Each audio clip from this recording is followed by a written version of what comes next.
Recording is rolling. It is Monday, February 26th. We're going to pick up where we left off last week's score in SAT Section 4. We're going to get close to the end today. We just have a few left. We're going to finish tomorrow. And then, guys, what are you guys going to bring tomorrow? Computer. Laptop. Yeah, that's right. Laptop computer. So last week, I gave you guys a few days in advance. Well, I'll officially sign this probably tomorrow, right? Have you guys put together a presentation in Teams on history of one of these discoveries or technologies? What's a little bit of history behind it? How was it discovered or invented? How did it impact society? Kind of how does it work? I think. I myself picked a technology that is not on that list and put together a presentation over the weekend so that tomorrow I'll give you guys an example. All right, and then all right, then have you guys work in teams. All right, so for the tomorrow project anyway. All right, so let's finish this SAT right here.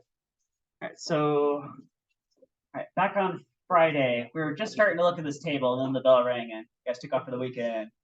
We got different types of exercise and different burn rates. Now, interestingly, this table does not explicitly tell you the units attached to these numbers, which is important to figure out what the answer is. Okay? But if you read this paragraph down here, you can kind of figure out it's calories per minute. Okay, so this is calories per minute. You guys got that? All right. And there's 3 questions associated with that table. All right, so you guys good? Ready to go? All right, let's check out number 16. We got 200-pound people. Oh, so all these numbers apply to 100-pound people, so applies to them. Have been exercising for an hour. One is speed walking. All right, thank you. And the other is doing yoga. Which of the following will be closest to the difference in exercise times and minutes when they have each burned an additional 20 calories? Okay. And then, because they said they've been exercising for an hour 60 minutes. Right? All of that is completely red herring numbers. It's completely irrelevant to answering this question. Right? The important thing is this 20 calories. This 20 calories, and also the burn rate. Right? So let's put that together. Yeah, so there are a bunch of like little red herring details like that you had to navigate through. What units are we working with? Right? So it comes down to this. Right? The number of calories burned equals the burn rate times time. Okay, right? That's the framework he'll use to solve this. Okay? So here's the unit is calories. Here's calories per minute. Here's some number of minutes. Right, you guys see how it's all going to fit together? Equals times, right? You guys see it? Okay. So let's do an equation for yoga and for speed walking and see what happens. Right? Now, both of these we're looking for 20 calories. I know it says 20 additional calories. Don't even worry about additional, right? So this is like a continuing process. We're just looking for burning 20 calories for the unit right there. Right? And for yoga, what was the burn rate? It was 1.5 calories per minute. Straight off the table. So 1.5 calories per minute times, and I'll just say time and then subscript yoga. Okay. Then speed walking, 20 calories we're also trying to burn. But for speed walking, now that was 5 calories per minute. So 5 calories per minute times how much time, and I'll put a subscript S for speed walking. Right? So these T's are different. That's why I put different subscripts on them. Right? And the question is, what's the difference? Okay, right, you guys get that? You guys get so far? Right. So how much time is it in minutes for each one of these? Well, divide over 1.5. So 20 divided by 1.5. So the time doing yoga to burn 20 calories is 13.33 minutes. Right? 20 divided by 5, that's like 4. So the time speed walking only would have been 4 minutes. Right? So if you say how much additional time does it take with one exercise compared to the other to burn the same 20 calories, it's like 9.3 minutes. Right, you guys got that?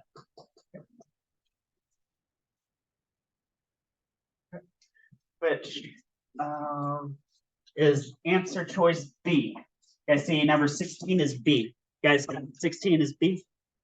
Right? Everybody good? 16 is B. Number 17. All right, so we're still referring to the same table. According to that same table, what is the number of calories burned by a 100-pound person? Oh, shooting baskets for 30 minutes. Right, 30 minutes. Right. Oh, well, I can just play off this right here. Right, burn rate shooting baskets times 30 minutes. Right, so calories per minute times minutes. Let's just do this straight in the calculator. Throw down my pen. Right, so shooting baskets. So it's like 3 calories per minute. You guys see that? Right there. There's 3 calories per minute times 30 minutes. You guys see it's going to be 90 calories. Okay. All right. Do you guys get C? Number 17 is C. You guys got? Right, everybody doing all right? All right. You guys ready for 18? 18. Ooh, graph. Calories burned as a function of time.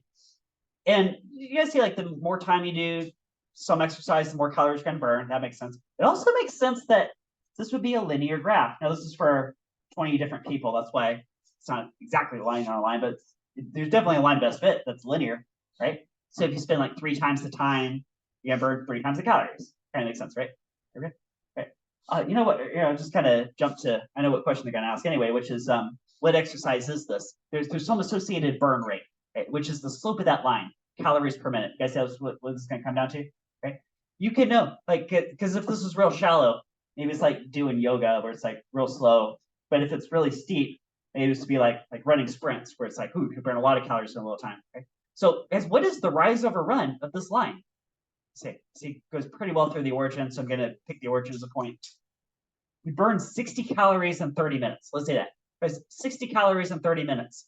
How many calories per minute is that? 2, right? You guys see 2 calories per minute is the slope of that line, right? Well, what exercise burns 2 calories per minute? Aha! Light aerobics. You guys think it's probably light aerobics we're looking at? You guys think? Right? And that's the question. They say, what exercise we're looking at? And then the answer is B, light aerobics. Okay? You guys got that? Light aerobics. 18 is B. You guys ready for 19?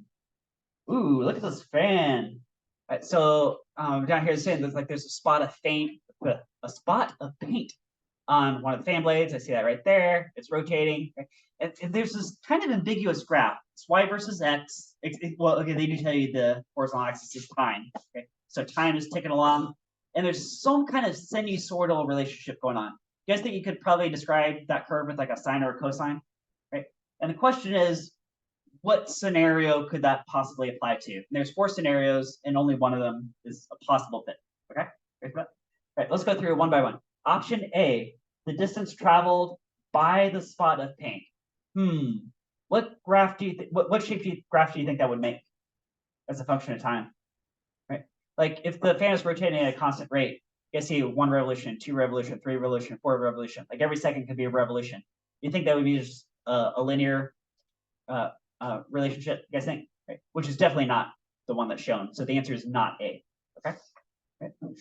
Option B, the distance of the spot of paint from the center of the fan. Right? Ooh, is that a technical term called the radius? Radius, right? And as this fan is spinning, doesn't that distance just stay the same? So wouldn't the graph just look like a flat line, like a straight flat line, which again is not sinusoidal. So the answer is not B either. Option C, the distance of the spot of paint from the desktop. Guys, if you're measuring from the desktop, isn't this oscillating up, down, up, down, up, down? It'd be sinusoidal, exactly like that graph. I think we got a match. I think it's C. Let's just check, make sure. Option D, the speed of the blades are moving. No, that would also probably be pretty well constant, like a flat graph. I like C. You guys like C? 19 is C. 19 is C. You guys good? 19C. Number 20. H equals F minus G, collectively all divided by G. F is positive, G is negative. Which of the following must be true? And it's all H is, well, equal or inequality. So it's talking about H. Okay. Now, oftentimes, F, G, and H are reserved for more general functions. Think of it that way if you want to. I can think of a couple ways to solve this. One way could be you can plug in specific numbers. You can make up whatever numbers you want that meet the qualifications. And that could lead you straight to the answer. Okay. Let's try it that way. And then we'll go back and maybe do a different type reasoning. Okay. But what if, okay, they're just saying F is always positive. Let me just make up something. F could be 5. Could that be true? Right. G is some negative number. How about -1? Right? Could that possibly be? Right? And maybe. Right? Right. Well, let's run the numbers. Let's see what happens. Right. So for this particular scenario, right, which at least matches the possibilities, right? F minus G collectively divided by G, right? That would be 5 minus -1 all over -1. Is that true? Right? Good so far? Right. Guys, what is 5 minus -1? Is that 6? Right? So basically -6, right? You guys think -6, right? Could be H for that particular scenario, right? Which there's only one option that even aligns with that possibility. Which one is that? D. D. So 20 is D. 20 is D. Okay. Now I just made up some random numbers that met these qualifications, but you could pick any numbers for F and G that will match what they give. Right. F is positive, G is negative. Right. And always, always, always, the answer will come up to D. Right. Like here, think of this like boundary conditions. Like F is positive, right? So F cannot be 0, but it could be really close. Could F be like 0.00001, right? Would just barely match this condition, right? And then for G to be some negative number, let's let F approximate 0. Let's let F approach 0. Guys, what is negative G divided by G? Every single time, that's always going to be what? -1, right? You can make G equal to pi, and that would still be true, right? Okay. So we got -1 here, like it's a boundary condition. Oh, hey, I see that boundary condition, right? But then if F is any positive number and you subtract any negative number, that blows up the numerator even bigger, which is going to make it -2, -3, -4. Yeah. Okay, so the answer has got to be D. Right. Number 21. Are you guys okay so far? Got any questions so far? You guys all right? All right. Number 21.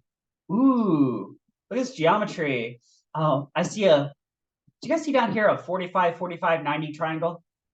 And then sitting on top of it, kind of rotated, is another 45, 45, 90 triangle, right? You guys see two similar triangles right there, right? And this one has a side of 4, a base of 4. Ooh, right? Quadrilateral LMNO. What is the length of LM? Right, so let's step through this. So I'm going to start with the one given side, which is length 4. Okay. Well, if this side's 4, then what is this hypotenuse of the small triangle? What's that equal to? 4 times what? Because for any 45, 45, 90 triangle, if you take one of the short legs, you multiply by what to get the hypotenuse? Square root of 2, square root 2, right? Right. And if you didn't know that, you could still get it from Pythagorean theorem. 4 squared, 16, plus this 4 squared, 16. 32, take the square root of 32, and then kind of do some more math. You're going to get 4 root 2. Okay, so this leg right here, this hypotenuse of the small triangle is 4 root 2. You guys got that? Right. Know that. I bet there's a good chance you're going to get that question on the actual SAT like next week. You guys know you're taking the SAT next week. Most of you, right? Right? Yeah, most of you guys are taking the SAT next Tuesday. All right. So this is 4 root 2. All right. Now let's look at the big triangle. Well, if we got the same triangle geometry, 45, 45, 90, isn't it true that the two legs are the same? So isn't this LM also 4 root 2? And that's the question. So the answer is 4 root 2. C. Number 21 is C. You guys got 21 as C? You guys good? All right, number 22 and 23 go together. We're looking at this table. We got Forest City with 5 different neighborhoods, different populations, different corresponding areas. You guys notice as the areas increase, the populations also tend to go up. That kind of makes sense, right? More area, the more. Okay. Different neighborhoods. We're looking at populations and square miles. Okay, so 2015. So this is all 2015 data. Over the past decade, the city has redrawn its borders, so these neighborhoods have shifted around. Okay, some about school districts. Number 22, due to redrawing the borders, the population of Maple Mall neighborhood increased by 30% from 2010 to 2012, and increased another 20% by 2014, but no changes up to 2015. Right? What was the population back in the beginning, back in 2010? Right. So we're doing some back in time, right? Going back in time. Right, you guys got it? Okay. So I want to solve this first reverse of what they asked. Right. suppose there was a town that was like 100 people in it. Okay, so got 100 people, right? I'm just making up my own thing. Okay, and that increases by 20%. Guys, if you're increasing by 20%, or wait, is that what I do? No. Here, guys, take it. Notes, take it. Okay. Notes. Suppose you want to increase by 30%. Guys, what do I multiply by to increase by 30%? Times what? 1.30, right? Or 1.3, 1.30, right? And then if you want to increase by another 20%, you multiply by what? 1.20. So times 1.20, right? Okay, and okay, so at the end of that process, go like that. Okay, right. So it looks like 156 people. So if you had 156 people, right, and you want to say, hey, there was a 30% increase followed by a 20% increase. What was the original population? How would you find it? Yep, reverse the 20% by dividing by 1.2, and then reverse the 30% by dividing by 1.3.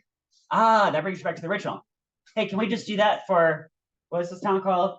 Maple Mall, right? So Maple Mall at the end of the process is 122,000 people live there, right? That's like that many people, right? Let's divide the 20%, so divide by 1.2, and then divide by 1.3. They'll tell us what was the population at the beginning, right? Which is 78,000, which is C. 22 is C. You guys got 22 is C? 22 is C? Right, are we good? All right, 23. So same table, same 5 neighborhoods. Relationship between the area and and the population in thousands. Notice they're emphasizing that by underlining thousands of residents. Can be expressed by which linear relationship? Ooh, linear relationship. That's kind of what I was saying before. Like the larger the area, the more people can fit there, kind of thing. Right. I think right, so 2 ways you could do this. One is that you could solve this from scratch and just see which answer aligns with whatever you get. Right? But I think maybe a little bit faster way is to go through the answer choices one by one until you find one that works for multiple neighborhoods. So I'm going to do that method. So 2 times the number of thousands of people plus 18. So let's try it for Cedar Vale. No, guys, there's 12,000 people. So what do I plug in for n, which is thousands of people? What number in my calculator? 12, right? Because isn't that thousands of people, right?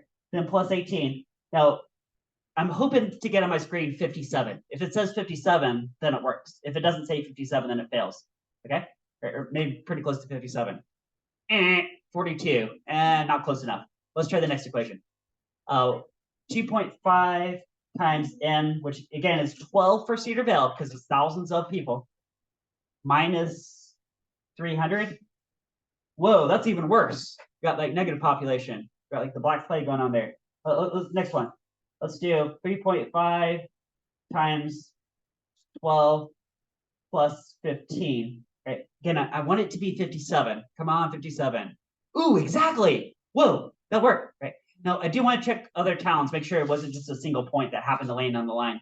Right, let's see, does this equation C also work for some other neighborhoods?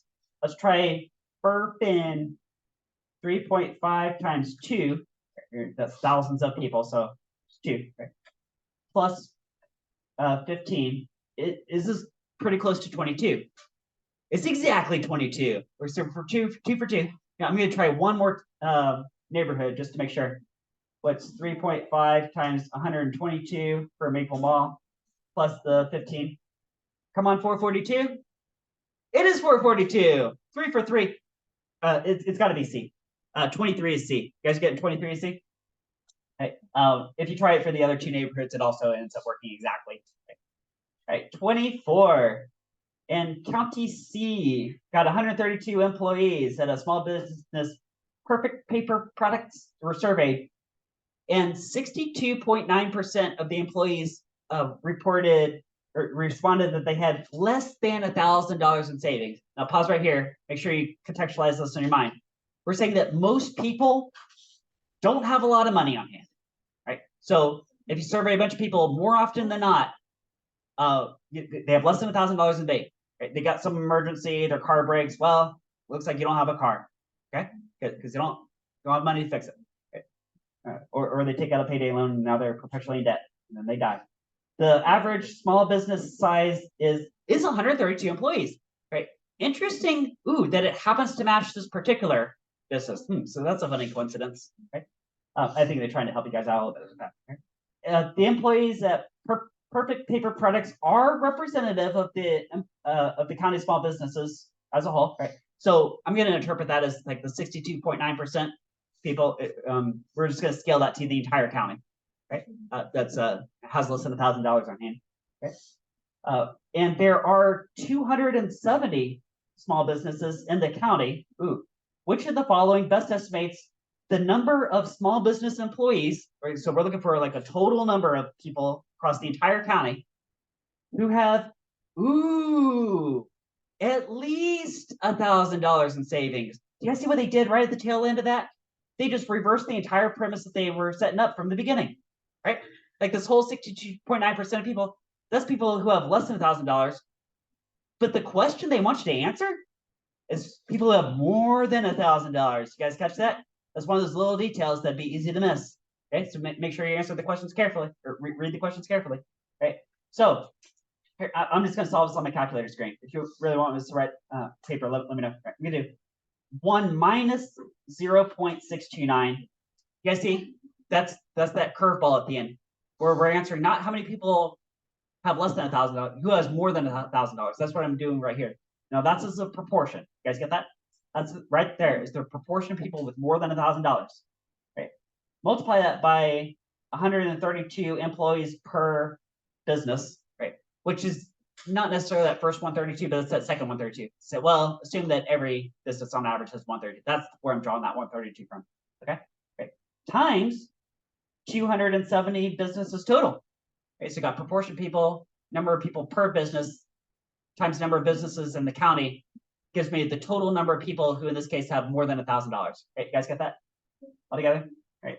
And that is 13,000 people. 13,000 people, which is option B. 24 is B. You guys got 24 is B? 24 is B? Are we good? You guys see where I'm getting that from? All right. 25. The volume of a cube is 1/8 times c to the power of 3, where c is some positive constant, which gives the surface area of that cube. I think it's art time. Draw some cubes. Can you guys draw a cube? Cube. I think looks something about like this-ish. Yeah, let's do. I guess I'll make it clear. How about that? It's a transparent cube. It's got some zoop. Hey, it's a cube. Hey, look at that. Right. And I'm gonna make up my own side. I'll just call it x. So some side x. Okay. Guys, what is the volume of a cube with side x? X to the power 3. Like that. Right. Now they didn't say exactly that. They said it's 1/8 times c to the power of 3. Okay. So how can we kind of fit that to this model? What could x also be equal to in terms of c? Okay. Hey, 1/8. Is that number itself, that fraction itself, is that a perfect cube? That is a perfect cube of what fraction? What fraction cubed is 1/8? 1/2. You guys see where we're going with this? 1/2 c is, each side is 1/2 c. You guys see that?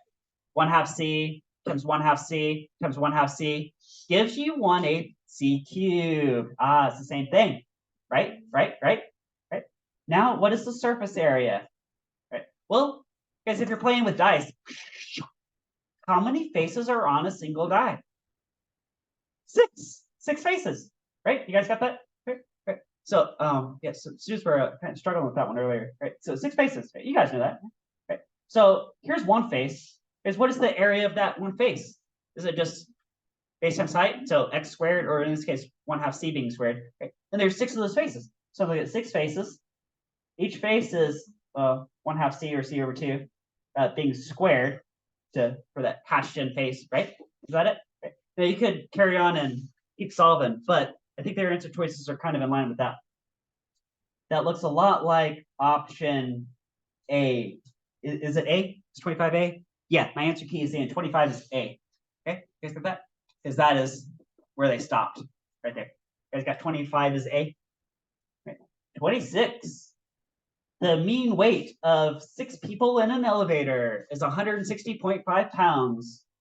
If the person with the lowest weight gets off, the mean weight of the remaining 5 people goes up to 168 pounds. Kind of makes sense it would go up, right? The light person gets off, the average of everybody else has to go up a little bit, right? The total weight goes down, but the average goes up. What is the weight of the person with the lowest weight? So the person that stepped off, right? How much do they weigh? Right? So I've been solving this a couple ways today, but I think the best way is like this, right? There's 6 people times an average of 160.5 pounds per person. Gives you the total number of pounds on that elevator to start with. Let's see, how many is that? So that's like 963 and let's say pounds, 963 pounds, right? Right. So we're on the elevator, right? Then one guy gets off, and now there's only 5 people left. 5 people, and it comes out to an average of 168 pounds. Right? So 5 times 168, right? That's like, now there's only 840 pounds on the elevator, right? Okay. So with 6 people, it was this much weight. One guy gets off, 5 people, and now it's this much weight, right? You guys see, you can take a difference, and it will tell you the weight of the person that stepped off the elevator. What is that? That minus that, 123 pounds. Okay, right? You guys good? Right. Check your answer. Does it make sense? Well, they did say that it was the lightest person that got off, and yeah, that is reasonably the lightest person. So, yeah, B. 26 is B. You guys got 26 as B? Oh, no, while we're looking at it, I guess D would not even be mathematically possible, right? So you can scratch that on off, right? All right, answer's B. Number 27. A sociologist designed an experiment to examine the likelihood of a person to favor members of a group to which that person belongs. In the experiment, 400 students from different colleges watched a series of videotaped interviews in a random order. Each interview featured an actor identified as a professor from each of their colleges. So like arts and sciences or engineering or something. Right. Oh, but they're just an actor. Is that really? Each student was asked to select the most trustworthy interviewee. The first 200 students got S students choosing the interviewee associated with their college. Like, oh yes, I'm in College of Arts and Sciences, and I like the guy that says he's from my college too. Among the remaining 200, remember there were 400 students, so it looks like they split half and half. So 200 got S students, so mystery number. And then the other 200 students, well, we know 58 of them chose the interviewee from their college, right? If less than 25% of all the students chose the interviewee associated with their college, then which inequality could describe the possible values of S? And okay, so got 4 answer choices. Notice this is one of these questions where they don't necessarily want you to exactly solve it. They just want to say, can you translate this scenario into math? Right? You guys get that premise? Right? I'd kind of like to solve it anyway. Maybe we'll just go ahead and solve it along the way. Okay, set this up. So I got, well, there's probably different ways you could set this up, right? There's some mystery number S, and maybe somebody was like keeping the data, and there's like coffee spilled on the paper, and like, we can't read this number, right? But I do know it was less than 25% of the total. Right? We got mystery S number plus 58 from the second group is like the total number of people that said, yeah, I like the guy that says he's from my college. Yeah, I can. Right? And I know there were 400 people altogether, right? 200 plus 200, right? If you take this ratio, it has to be, did it say strictly less than, I think? Did they say, yeah, okay, less than 25%. So I'll call that like 25%. How about that? Like that. Sure. Could that equation right there solve it? You guys think? Right. I kind of curious to solve what could S be, right? You could cross multiply the 400. I see in their answer choices, there's no fraction, so cross multiply the 400, right? So mystery S people plus the other 58, right? We're all say like, yeah, we like our guy, right? I know it has to be less than 25% of the 400 total students. So just cross multiply that 400 like that. I think that'll get the answer for us right there. Right. So do I see something like that? Is that B? I think, let me check my answer key. Is 27B? Yeah, 27 is B. 27 is B. You guys got 27B? Because it's right there. Okay. Let's go one more step though. Because what's the maximum possible value for S? What's the maximum possible value? 41. Ah, right. Because 4158, that's like 99, right? Which is maximum value. Because if it was 100, that would be exactly a quarter of 400. But they said it has to be strictly less than. Yeah.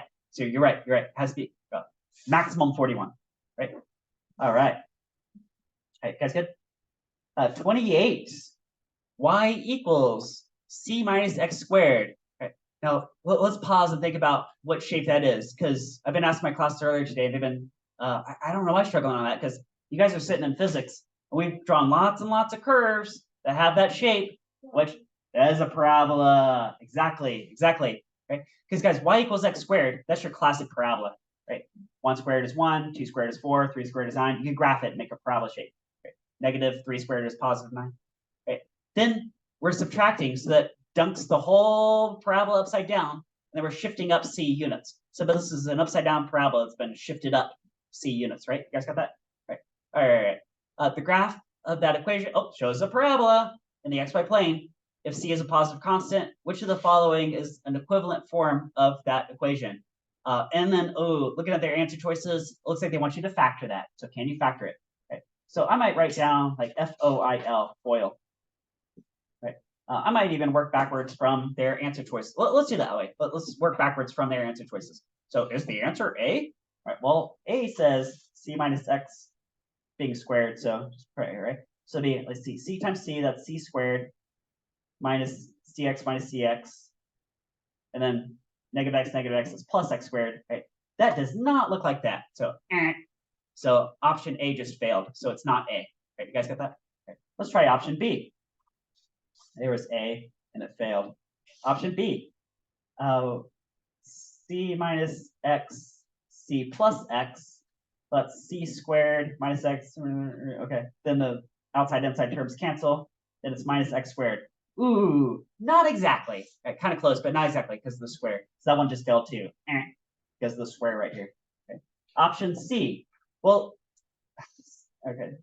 C over 2 minus X, C over 2 plus X. Okay. Well, if you do that first letter, so first, C over 2 times C over 2, that's C squared divided by 4, which again does not match the premise. We're looking for y equals C minus X squared. Right. So that one fails. Because it starts off C squared over 4. Right, well, we've only got one left, so I hope this one works. Root C minus X, root C plus X. Right. Come on, work. So first, square root C times square root C. That is C. Bing. Outside, inside cancel. Root CX, positive, negative cancels. Negative X times positive X is negative X squared. Ah, that's exactly what we're looking for. D. The answer is D. 28 is D. You guys got 28 is D? Right, guys, good? 28 is D. 29. Ooh. Y versus X, there's a line. First thing I want to, even before we read the question, is what is the equation of that line? Y equals what? What's the slope? Yeah, 2x minus 2, right? The slope is up 2 over 1, up 2 over 1. You guys see that? Right. The y-intercept is down here at negative 2. This is y equals 2x minus 2. Any point on this line is going to fit that equation. Y equals 2x minus 2. Right? They're going to call that r of x. So I'm going to say r of x equals 2x minus 2. Let me prove it to you guys, in case you're like, wait, what? Right. What if x is 3? Guys, what is 2 times 3? 6 minus 2 is 4. So if x is 3, y is 4. Is that true? If x is 3, y is 1, 2, 3, 4. Hey, that's that point right there. Ah, right, okay. Any point will work. Okay. Now, they're going to come up with a function s that has 1/6 of the slope of r and also goes to the point 0, 2, which conveniently happens to be a y-intercept. Ooh. So I'm going to make s of x. I know it has 1/6 the slope. Isn't that like 2 over 6? Because 1/6 the slope. Right? And then they gave you the y-intercept, 0, 2. So I'm just gonna say plus 2, right? If they gave you any other point, it'd be a little bit extra math. You have to figure out what is the intercept. But here, slope-intercept form, boom. Right? Now you could simplify this a little bit. You could say 1/3 x plus 2. You could do that, right? Same thing. Is that okay? Right, are we good? Right. The question though is, what is s of 15? What is s of 15? So s of 15 is, well, guys, what is 1/3 of 15? 5 plus 2 is 7. Boom, done. 7. The answer is B, 7. 29 is B, 7. Okay, you guys got 29 is B? Okay, you guys good? Number 30. X squared plus 16x plus y squared minus 12y equals negative 19. Okay. Whenever you see a mix of, I've got an x squared and a y squared, guys, if there's an x squared and a y squared, what shape would that be if you graph it? A circle. Right. What if they had mismatching coefficients? What if it was like 4x squared and plain y squared? What shape would that make? An ellipse, right? Ellipse, right? Yeah, but you're right. This would be a circle for this, matching coefficients, right? Equation shows circle in the xy plane. Oh, what are the coordinates for the center of the circle? Center of the circle. So I remember that a circle could take this form: x minus h quantity squared plus y minus k quantity squared equals r squared. Okay. Now you have to know that. Right? You have to know that going into the SAT. So that's a circle, and that has center at HK and radius equals R, right? Is that true? All right, so can we take what they give us and put it in, this is called standard form of a circle, I think. That's what it's called, the standard form. Let's do it. So x squared plus 16x, then plus y squared minus 12y equals negative 19. Okay, all right, so we're starting out with that. Okay. I need to somehow get it in this form. It's like, do they call it completing the square? Is that the math term for this? Right. So I need x plus something being squared. And over here I need y, well, I'll go ahead and say minus something. So they squared equals, and I've got a negative 19 over here. Right. Oh, because what number should I put right here?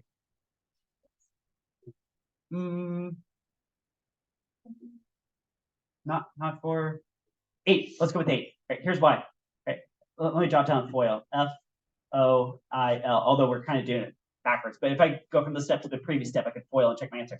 So x times x is x squared. Bing. 8x and 8x. That's outside and inside. Gives me 16x. Bing. But here's the trouble: is there's still an 8 squared. That's like that last term. That's 64. Is this going to be an extra 64? Right? Now there's 2 ways I can handle that at this point. I can say minus 64 on the left side, or I can say plus 64 on the right side. Either way, it'll even it out. You guys get that? Right? Do you guys have a preference? Which way do you want to do? Do I want to do negative 64 on the left side or plus 64 on the right? What do you guys think? Plus 64? Okay, yeah. So earlier they were saying that's how you guys learned it. And, well, I guess some teacher anyway. Right? Plus 64 on the right side. So that'll do it. Either way is fine. Right? So it has to even things out. Right? Oh, plus it. Right? Then what number right here? Well, if we did half of 16 was 8, then what's half of negative 12? Negative 6, right? Oh, so 6, right? Right. Okay. Right. But then same problem is if you FOIL this out, does it restore back to the original? And close, but not exactly. Because y squared, bing, that's okay.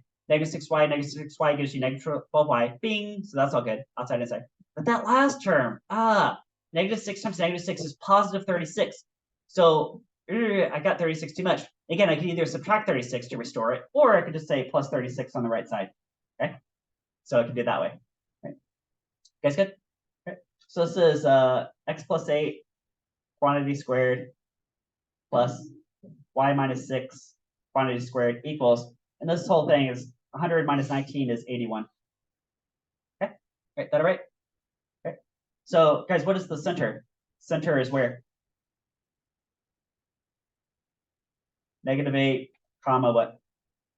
6, negative 8, 6. You guys think is the center of the circle? And for that matter, you know what? They could have asked you, and they might ask this in like next week. What is the radius of that circle? 9. Ah, it's the square root of 81. You guys remember that? R squared, R, boom. Okay, right? You guys see that? Right? I bet you're going to get that question in a few days. Okay. Send you to college. All right, we're doing, is that option C is number 30C? Yeah, 30 is C. You guys got 30 is C? You guys got 30 is C? All right, everybody good there? All right. That is the last of the multiple choice. Now we got the last few questions with, well, you have to just write out answers and then bubble in the numbers. It's a fraction. They give you fraction bars and decimals. Okay. So I've had time to do these three and then look at number 34, and then the bell's going to ring about. That's how we do it. Number 31. The flag that was raised in 1814 at Fort McHenry, the original Star Spangled Banner, had height 30 feet, length 42 feet. Now we're going to make a reproduction that has 1/9 of each of the original dimensions. What's the new length? So you could solve this with a proportion. I'm going to solve this with dimensional analysis. I'm going to get some railroad tracks going. If you wanted to do proportion, that's okay too. That'll still get you the right answer. We got length equals. Now the original length was. Oh wait. I'm way overthinking this. All I do is divide by 9. I'm being super silly. I'm so sorry. Right. Was it the original length 42 feet? Right. And this new one has a length of 1/9 of that. Can I just do 42 over 9? Is that okay? Great.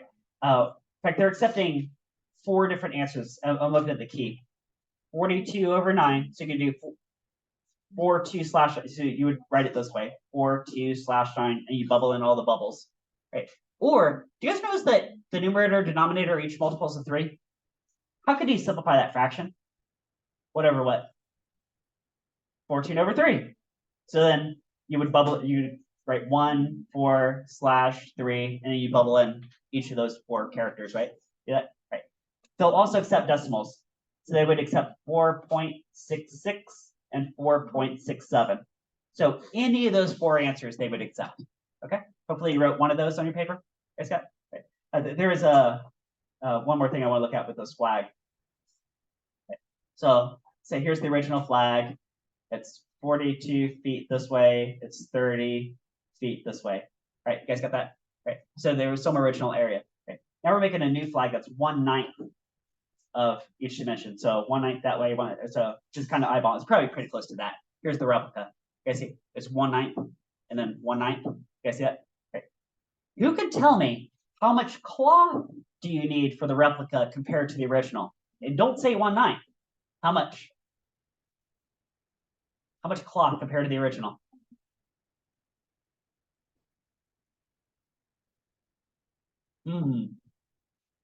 Are we going from 1 dimension scaling to a 2-dimensional concept?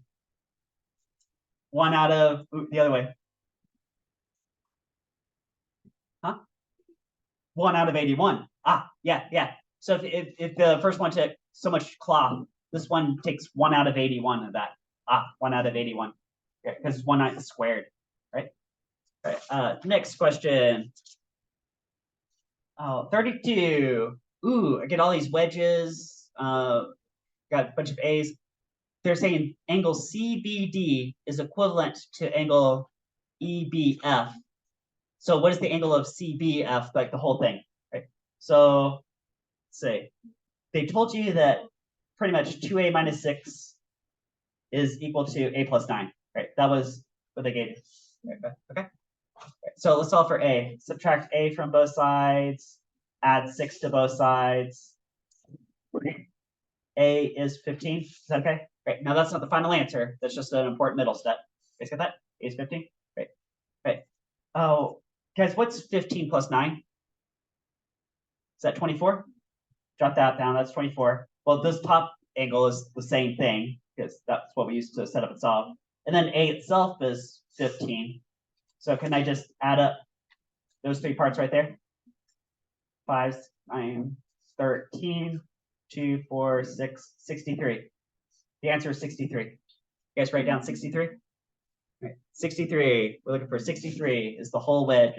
Number 32, the answer is 63. You bubble in 63. Number 33. The square mile and the acre are units of measure that are directly proportional. If you have 3 times the number of square miles, you have 3 times the acreage. They're both land areas, so they're directly proportional.